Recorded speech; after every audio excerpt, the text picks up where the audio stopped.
റിയാസ് മൗലവി കേസിൽ പുനരന്വേഷണം വേണമെന്നും മുസ്ലിം league. IG റാങ്കിലുള്ള ഉദ്യോഗസ്ഥന്റെ നേതൃത്വത്തിൽ കേസ് അന്വേഷിക്കണമെന്നാണ് ആവശ്യം. കുടുംബത്തിന് നിയമസഹായം നൽകുമെന്നും മുസ്ലിം ലീഗ് ആവശ്യപ്പെട്ടു.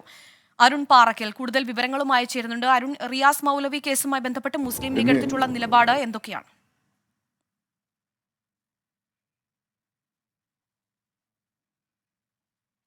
കേസുമായി ബന്ധപ്പെട്ട് കുടുംബത്തോടൊപ്പം നിൽക്കുന്നു എന്നൊരു നിലപാടിൽ ഉറച്ചു നിൽക്കുകയാണ് ഇപ്പോൾ മുസ്ലിം ലീഗ് ജില്ലാ കമ്മിറ്റി.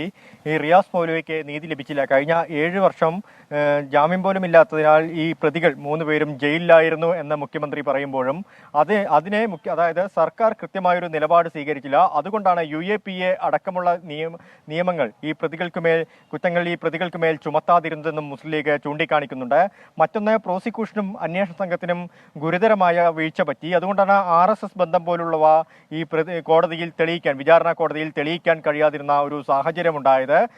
ഈ മുസ്ലിം സമുദായത്തോടുള്ള വെറുപ്പാണ് ഈ പ്രതികളെ ഇത്തരത്തിലൊരു കൃത്യം, അതായത് പള്ളിയിൽ കയറി റിയാസ് മൗലവിയെ കഴുത്തറുത്ത് കൊലപ്പെടുത്താൻ പ്രതികളെ പ്രേരിപ്പിച്ചത് എന്ന് പ്രോസിക്യൂഷനും അതുപോലെ തന്നെ അന്വേഷണ സംഘത്തിനും കോടതിയിൽ അത് സാധൂകരിക്കുന്നതിനുള്ള തെളിവുകൾ ഹാജരാക്കാൻ കഴിഞ്ഞില്ല എന്നും മുസ്ലിം ലീഗ് ആരോപിക്കുന്നുണ്ട്. എന്തായാലും ഇതുമായി ബന്ധപ്പെട്ട് പുനരന്വേഷണം വേണമെന്നൊരു നിലപാടിൽ ഉറച്ചു നിൽക്കുകയാണ് മുസ്ലിം ലീഗും അതുപോലെ തന്നെ റിയാസ് മൗലവിയുടെ കുടുംബവും. കുടുംബത്തിന് വേണ്ട എല്ലാവിധ സഹായങ്ങളും, നിയമപരമായ എല്ലാവിധ സഹായങ്ങളും മുസ്ലിം ലീഗ് നൽകുമെന്നും അറിയിച്ചിട്ടുണ്ട്. മുസ്ലിം ലീഗ് ജില്ലാ അധ്യക്ഷൻ തന്നെയാണ് അല്പസമയം മുമ്പ് ഈ കാര്യം വ്യക്തമാക്കിയത്. വീണ, കൂടുതൽ വിവരങ്ങൾ നൽകുകയായിരുന്നു അരുൺ പാറക്കൽ.